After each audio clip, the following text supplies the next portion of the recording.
Hey guys, welcome back to Dish It with Des. I am Desiree, your usual host with my usual suspect, Hubby Steve. So tonight we're doing another Jersey. So we recorded Jersey and posted, but we recorded that one a little bit late. Yep. So New Jersey came on. A New Jersey. New Jersey. New Jersey. And here we are. Yeah. This episode is called Coffee Talk. Coffee Talk. I feel like I need like a little coffee mug or something to hold. I have a LaCroix. Oh, well, wonderful. Because that's how I roll. It's a little too late for caffeine.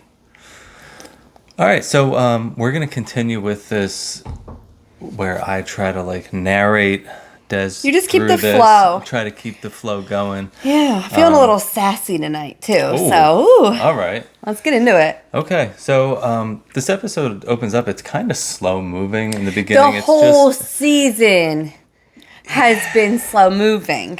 I feel like. Yes. I feel like it's just crawling up until like Teresa's wedding, when we know things get explosive between her and her brother. So it's like, every episode it's like boring until the end, and then they the last 5 minutes is a little bit exciting of every episode. Yeah, that's and then pretty it's much like it. That's it. They give you that cliffhanger, so you want to keep watching. And it's not even a good one. Yeah, but we'll get to that one later. So it opens up. It's Dolores and Paul. They're talking about her relationship with Frank, and like all season. It's again, Frank's still struggling. It's a weird dynamic, and Paul still doesn't give a fuck. Paul doesn't care. He doesn't want him involved. Yeah, and I don't know. I feel, and they're saying, I don't know if this was later on, but it did get brought up in the episode. Somebody saying that they feel like Frank maybe still has feelings, and Dolores says, I don't think so. Like, he never really did. Because you figure she was pregnant and he like cheated on her. So like from the early years, he didn't really seem like he cared. But then why is he still around? I think he does. Why were they living together before? Like, they lived together and they were still dating other people. Yeah, she was with David. Yeah. But I do think, and I've always thought since Dolores has been on the show, I've always had this feeling that maybe they'd end up back together. So I can't discount the fact that he still has feelings. Right. I think for her, that ship has sailed a long time ago because she got really hurt in their relationship. And he was the one in the wrong. So I think for her, she knew like she didn't really want that. But for Frank, I feel like there's always been a little something there for him. And he has a girlfriend now too. But I do think Frank has feelings. I can't think of why else and why he would be. It always seems like he is. Like, he has the feelings for her because he's always asking how she is. She even said he calls her like a few times a day, multiple times a day. And so I really like Paul, and she seems really happy. This is the first time I've seen her this happy. And like, I'm a huge look at the house that they're in. I know. Well, I'm a huge Dolores fan, so reality, I really do want her to be happy, and I think Paul's good for her, and Dolores has always had to take care of herself. Dolores has never in her life really had someone who takes care of her, so I understand why she is being the way that she is, where she's like, Frank needs to get over it. Because she finally has somebody, a real man that puts her first and takes care of her. She's enjoying it. And she deserves it. Yeah. She deserved it a long time ago, but at this point in her life, she's not here for the bullshit. Ready. Yeah. So that scene pretty much ends, and then they're at Rachel's house, and I don't know Rachel's husband's name. John Fuda. Oh, it's John Fuda. Okay. Yeah, our boy John. But yeah, they were with their daughter, and they were showing off her backpack that she had for school. Oh my God! First of all, and I knew immediately that this was like I love this moment. First of all, her kids are so cute. They are. They're very cute. I adore seeing those kids. And this is, remember when I just said yesterday, should we start to recast and get some younger people raising young children? Right. And seeing this moment, I was like, this is what I'm talking about, because I have kids this age. I have kids. It's more relatable. It's relatable to me, and I like, right now, everyone's older, and it's just a bunch of, like, middle-aged women fighting. And I can handle the arguing. I love it. But let's see them in their homes, like, being something other than toxic.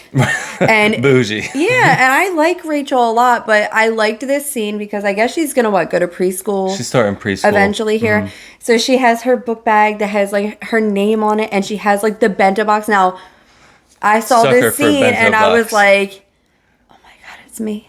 Because I had a backpack. Luna's name wasn't on it, but it was very similar style, and like a princess she had a style. Bento box, lunchbox, and I was like, "Oh, I love every moment of this because that's the mom I am." And she said, like, she goes, like, she's a perfectionist. She does everything like a certain way, so she's like, "Of course, my kid's gonna have like their name on their book bag, and everything's gonna match." And I'm like, "Yes, I love that moment so much." And this is what I'm talking about. This is the stuff I want to see. I don't mind the drama, but I need moments of reality. Yes, true reality, and also Rachel's new, so I like seeing her with her family, and I like seeing like the fact that I'm getting to know her, and this is where like Rachel and Danielle, I have a different vibe because I feel like we're getting glimpses of who Rachel truly is, and I feel like I haven't really been able to see who Danielle is yet. I'm still working on her. We have a friend. Our cat is here, so if you see any shenanigans going on. His name's Frank Catania. Frank the cat. Frank Catania.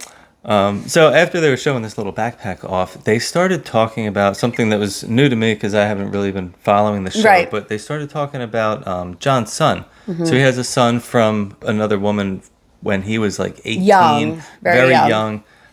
It's just not a good situation. No, it's kind of sad situation. The birth mother is like not involved at all. I think it's court ordered where she's not. I think early on there were some issues. She seems to have a lot of issues that have kind of prohibited her from being able to be a mother, which is really sad. They didn't say much in the episode. They kind of kept it vague, which I get it. And that's another thing I like about Rachel. Like, there's a history there, and yes, she's talking about it, but I also feel like she's being respectful of whoever this woman is. Oh, look, Frank Catania's here. Oh. This is Frank. This is my baby. Say hi, Frank. We love him so much. But yeah, so Jax, is that his name? The son, I think so. And she wants to adopt him. Yeah, they want to adopt him, which is a great idea. You're adopted. I think I'm adopted. So I was adopted as a baby, but and she has raised him pretty much his whole life, and they have a really great relationship too. I've seen them interacting on camera, and he seems to love her so much. So I hope that she gets that because she's earned the title. I think we'll kind of see this play as out mother. in future and episodes. Again, this is what I mean. I loved everything about this scene because we see some real life stuff going on that makes the person relatable. Right. And I love it. Good stuff. And she seems like a good person. So I like that. So then we get to a scene where I thought was going to be a little bit of drama. Jennifer and Dolores are going to a restaurant to meet up. Yeah, they've had some have a little chat. They've been friends in the past, but lately they've had some friction. And Dolores said she feels as though enough time has passed that they can actually have a productive conversation. Because that's the one thing about Jennifer; it's not ever productive. So she feels comfortable, I guess, doing this, and it went okay, right? It went all right. I mean, it seems they just want to have an actual friendship. They called a truce, pretty much. Yeah, Dolores called the truce. She was like, I just don't want this to happen. I just want it to go back to kind of the way it was. So then Jen starts talking There will be friction again. Oh, I'm sure there will. It's Jennifer. It's Jennifer Hayden. You something will happen.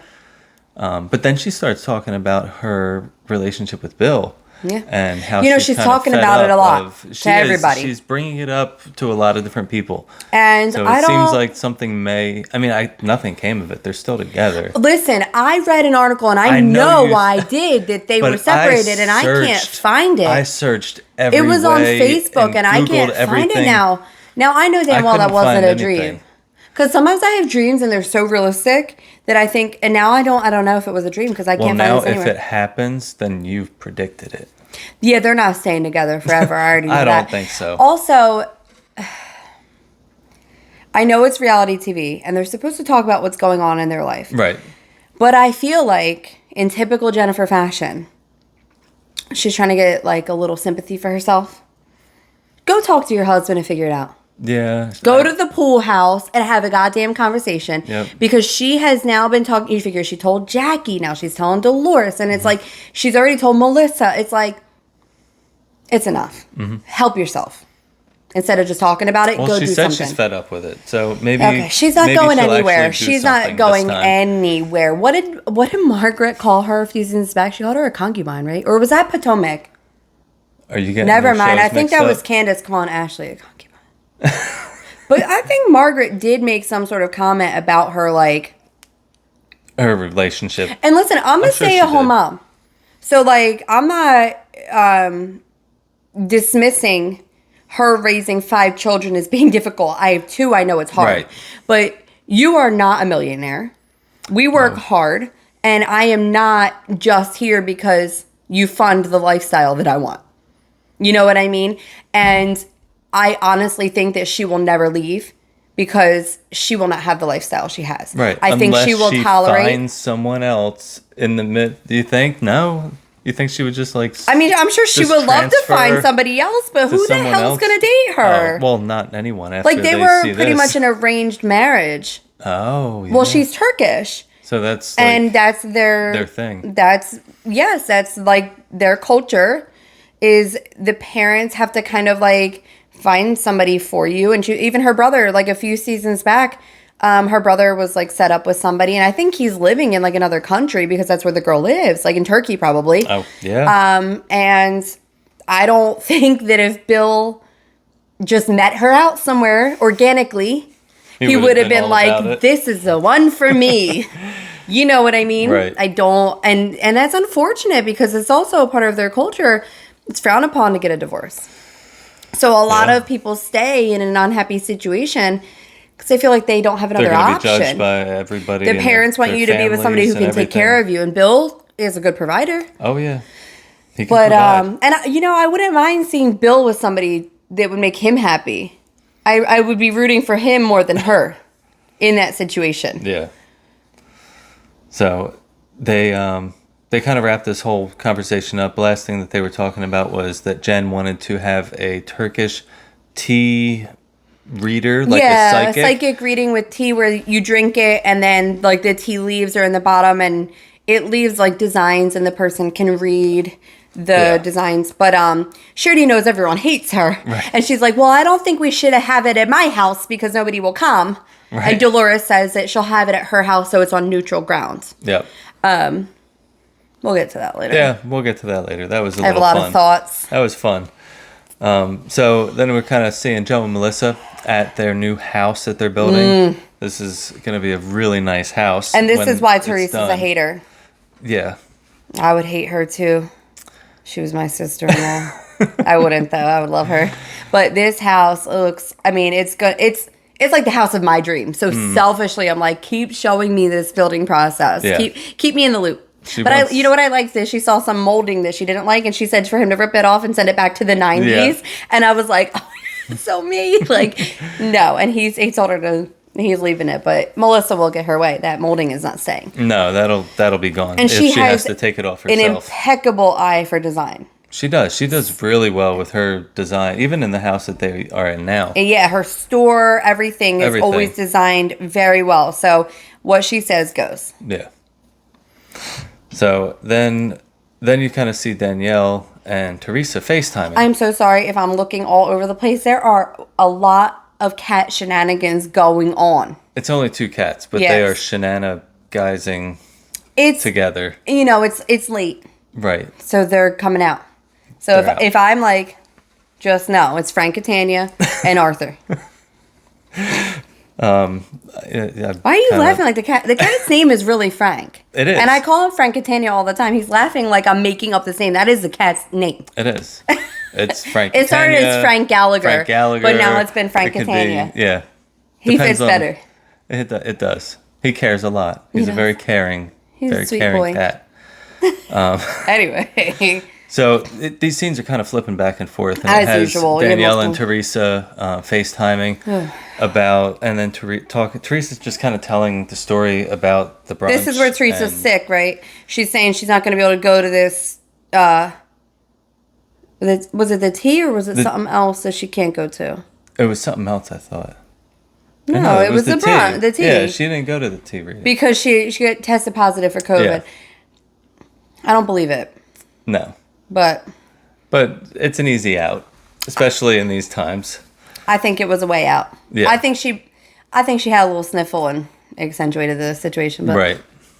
I think she's avoiding since the beach house. Yeah. Situation. Well, she was kind of talking about the beach house after. Of course she was. What else was she have to do? Made up her own story that rendition. Was like 3 seconds long, and was saying that, of course, Joe and Melissa got mad at them and started yelling at her, and then she stormed off and she left. That's not what happened at all. Teresa always has her version. Yeah. You know what I thought was weird too? In this, we're talking about Melissa and Joe having a conversation, Danielle and Teresa having a conversation. Right. Apparently, after the Gorgas left the beach house, Louis was like sobbing. Yeah. When he came back, saying he's so hurt and he can something about it. They showed a clip of it. Actually, right. It was actually on film. It didn't air in that episode, right. But they did flash back to it. And he's saying that he like feels their pain, and he had friction with his sister in the past. So he's like, I called my sister right away, and Joe gets heated. Like Melissa's like, your veins are popping out because he's like, it's bullshit. And I agree. I saw right through those crocodile tears. I see right through Louis. He's doing everything he can to always look like he's a good guy, and I'm telling you right now, he's not. Yeah. And he fooled me. Steve is like, because he hasn't really been watching. He doesn't know him too much, and so he's like, I don't know. Like he seems like a good guy. And I'm like, and then I saw this, and even in the last episode on camera, and you saw glimpses of another personality coming out. Louis is two different people. He's got a big anger issue that he does. Keeping like under wraps. We will see it eventually. I'm sure. Well, him and Joe almost got into it on the other episode. See, and this is the one thing that I do not like Joe Giudice at all. I think he's a piece of shit. Mm-hmm. The one thing I didn't dislike about Joe Giudice, though, he never pretended he wasn't a dick. True. Like, he didn't hide it. Like, he got caught on camera that one time with the phone too. Here comes my bitch wife, such a bitch. Like, he didn't deny that he did all this stuff. You know what I mean? Where Louis is being fake. Yeah. And listen, Teresa will never end up with someone normal because she's not normal. So like she is always going to end up with somebody who's just as toxic as she is because no one in their right mind no sane person is going to date her that's a completely normal person. You know what I mean? Right. So that's kind of how that. It was weird. That scene of him crying was very weird. I'm telling you, dude's mentally unstable. There's something wrong. Yes. I mean, now I'm seeing it. And I'm gonna keep watching and. Yeah. Now that I've explained to you my side of it, I think you're a little more in tune. It's because he does seem like he's good at fooling. He's good at putting on the really show. Hard. He's acting like he's a therapist almost, and he's like. Well, when he was talking to Melissa, he was like holding her hand. He's like, can I hold your hand? I would have been like, no, sir, back up. Like, it's just socially awkward and creepy. Like I said on the past podcast about the pajama thing, he's Norman Bates. I'm telling you, she's going to end up dead. I'm telling you. There's something very off about this guy, and he's going to snap one day. We'll see. We will see. I said it first. You heard it here on Dish It with Des. Oh, wonderful. All right, so it's time for Dolores's little tea party. Yeah, so everyone's walking into it's at Paulie's house. Yes. Right? And everyone's walking in and they're like, oh. And what did Melissa say? She goes, I'll tell you what, Dolores Catania is doing something right. Frank built her house. David built her house. Now she's living in this house. And she's like, she is doing something right out here. Because you know what? Every guy has bent over backwards for her. Oh, yeah. I mean, David wasn't around much. And he didn't seem... I don't know if... he was a doctor. So I know he was busy a lot. But I don't think David was super comfortable maybe being on TV. Yeah. That much. And I think that's where he didn't come around so much. Because him and Frank are like besties. Doesn't Frank live with David?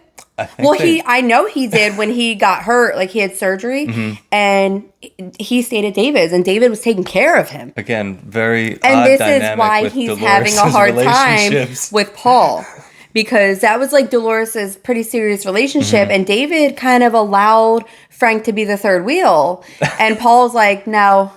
Well, it's weird. It really is. Yeah, I mean, I guess David was cool with it, but David also wasn't around much for things, so Frank would go with Dolores to all these things for the show because he's in the guy group. Right. And if David couldn't go... So it was a different dynamic. Yeah. And Paul hasn't come to much yet, but he had to have a heart procedure and things like that. He was supposed to go to the shore house. Right, but he had to have a heart procedure, so he couldn't. But he was hanging out at this little tea party. You saw him like kind of standing. He was in the background, over to the side, just and watching. His house is insane. It's gorgeous. Beautiful home. Yeah. You could see from the balcony that they're sitting on, you could see one of the bridges going like over into New York. And the river right there. It's a very, very gorgeous view. So Jenn is so disturbed when Marge arrives. She always is.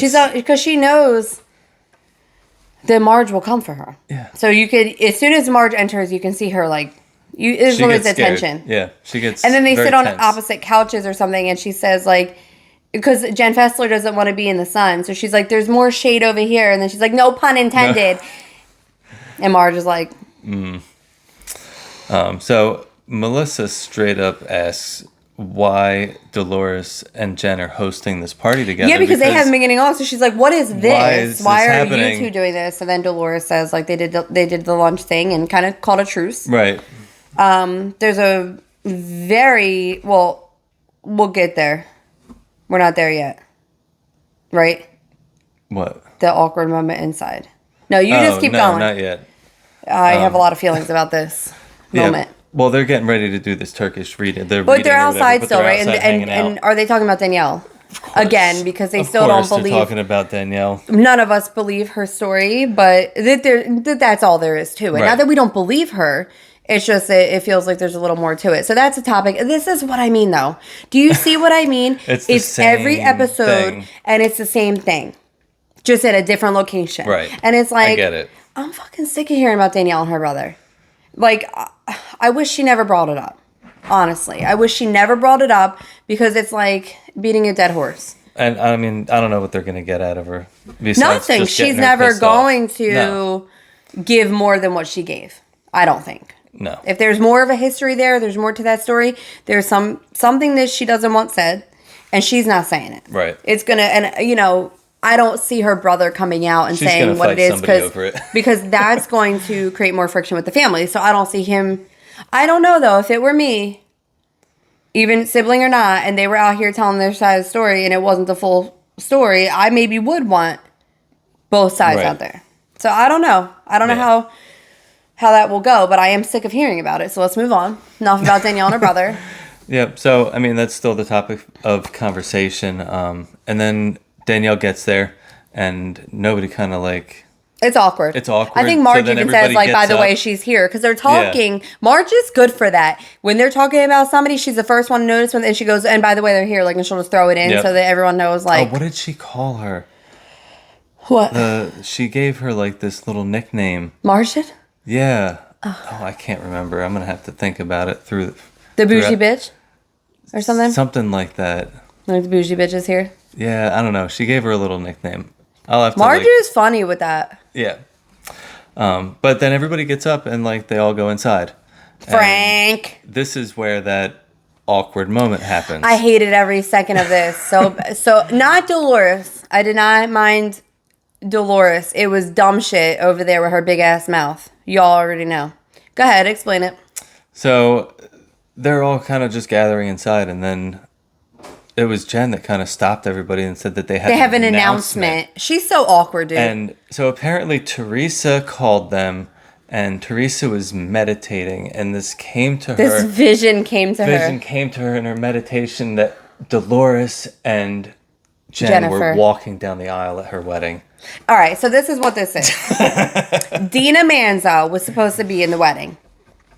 Apparently, Louis has had an issue with Dina's husband, something about business. So Another again, business issue. This is what I'm going to say, where I say you're Teresa or Gorgas, and I got to lean with Joe on this one, because if Louis screwed him over and also screwed Dina's husband over, who's the problem?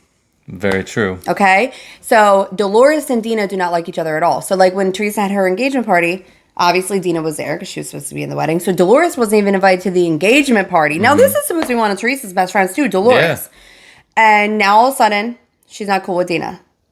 So all of a sudden, Dina's you have in the space wedding. In the wedding, and you ask Dolores and Jennifer, and still not Melissa. Yeah. So a double slap in the face, but it was, Dolores was respectful and brought it up, like, you know, she said she had this vision and saw us walking down the aisle. And Jennifer, in her obnoxious ass way that she always is, so what in the wedding? And it's like, you can see Melissa's face is like, and Melissa brings it up and she's like, really? Like, you weren't even at her engagement party?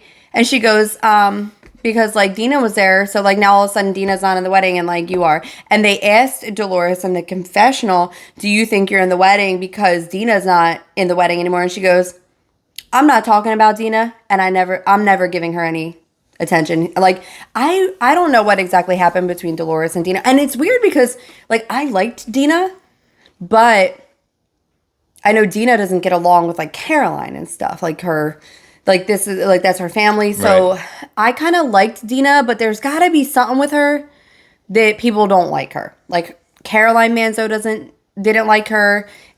And if not that Caroline Manzo is everything. I don't really care right. about her opinion, but if Dolores doesn't like you, there's a reason. Okay. And I trust Dolores' judgment, even though I thought I liked Dina from past seasons and all when she was on. But if Dolores doesn't like her, I got to go with it, that there's a good enough reason why Dolores doesn't like her and won't even give her the time of day to talk about her.